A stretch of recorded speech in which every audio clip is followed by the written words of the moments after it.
Coming up on SBU TV, we talk about the latest legislation in support of the LGBT community, and we discuss a Super Bowl controversy.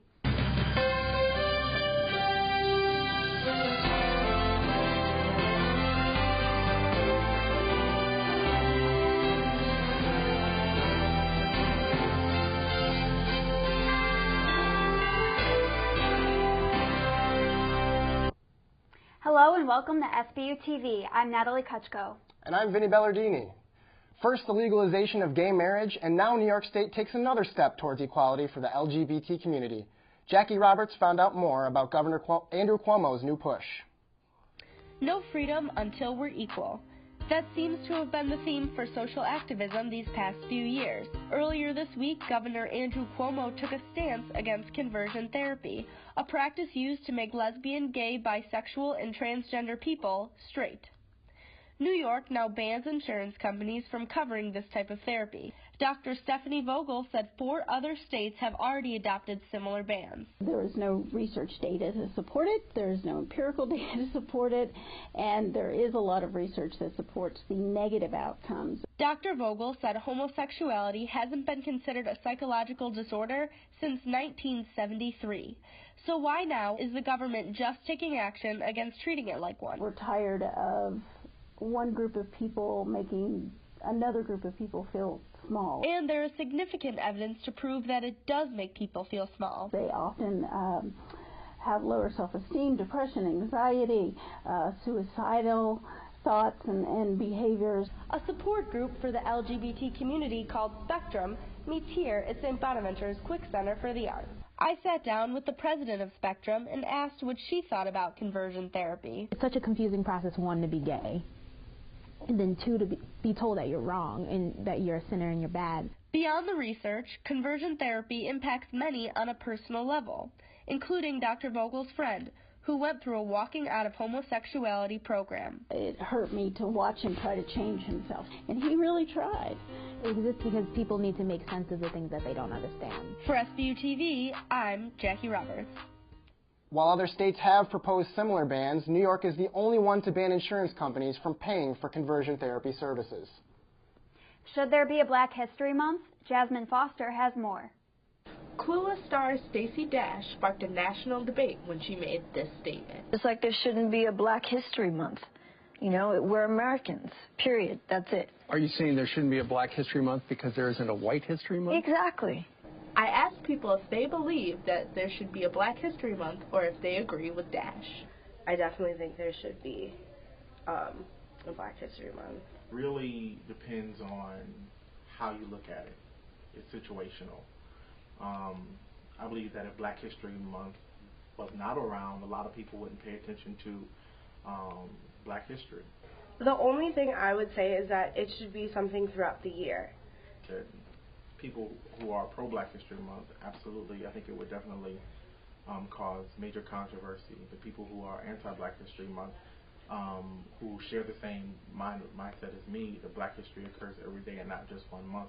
I know there's like Hispanic Heritage Month, and like all different races have months, but like it should be a constant like conversation throughout the year and not just one month. For SBU TV, I'm Jasmine Foster. Check out the Black History debate on social media for more information.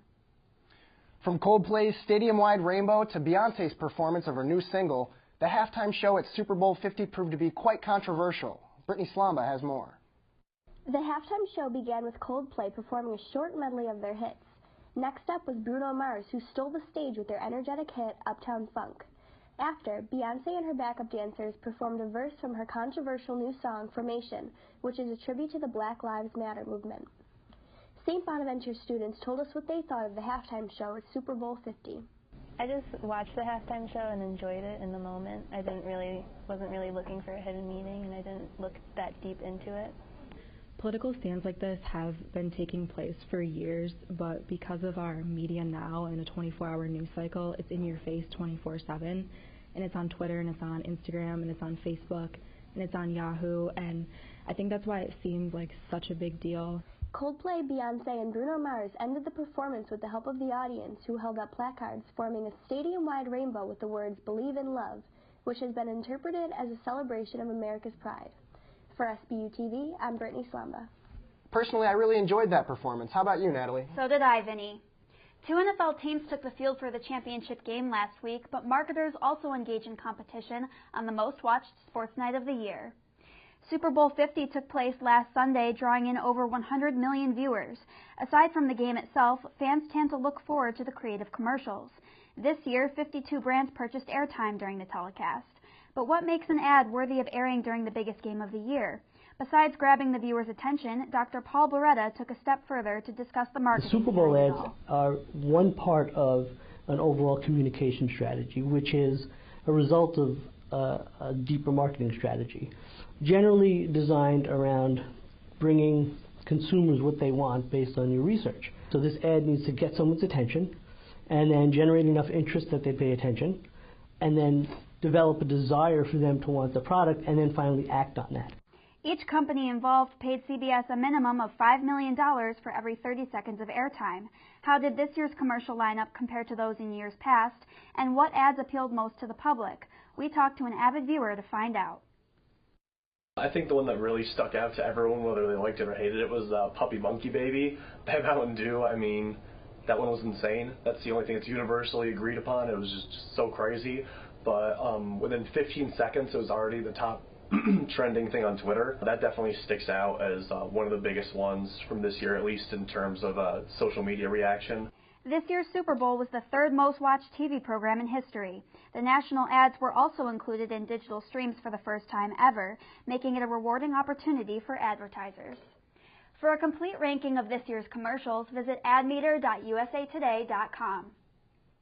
Wednesday night was a good one for Bonnie's basketball as both the men's and women's teams picked up key victories over tough conference opponents. The women hosted St. Louis at the Riley Center in their annual Pink Game for breast cancer awareness. Several local survivors were celebrated during one of the intermissions as nearly 1,000 fans waved pink towels handed out before the game courtesy of Olean General Hospital. The Bonnies pounced early and built a 47-22 lead at the half by shooting almost 60% from the floor as a team, including 8 for 13 from three-point land.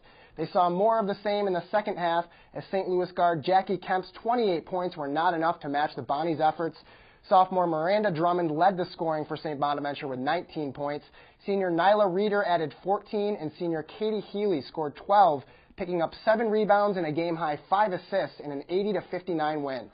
Healy was later named to the 2015-16 Academic All-District team by the College Sports Information Directors of America. The Bonnies picked up their 20th win of the season and moved ahead of St. Louis for 3rd in the A-10 standings. The men's team also picked up its 4th straight win at Fordham, edging the Rams in overtime by a score of 76-72. Seniors Marcus Posley and Deion Wright both had 21 points. Both teams will play again this Saturday. The men will host George Washington at the Riley at 4 p.m., and the women are on the road to take on UMass. 'Tis the season to show your loved ones affection, but the coming holiday has one shop in Olean feeling more stressed than loved. Ryan McDonough has more. We've heard of the Black Friday Christmas rush, but there's another holiday that has a different kind of store sweating. Here at Uptown Florist in Olean, they're gearing up for the Valentine's Day rush. I spoke with Roy Suter, the owner of Uptown Florist.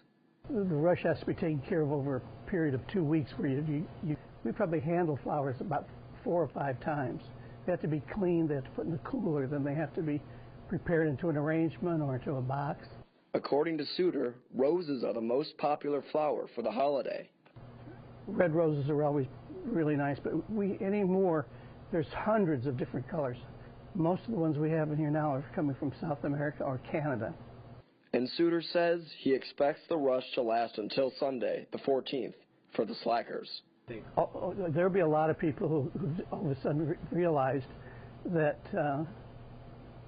they thought they had done something right, and if they didn't, flowers are that special kind of a gift, For SBU TV, I'm Ryan McDonough. It's still not too late. For last-minute Valentine's Day plans, call Uptown Florist at 716-373-4488.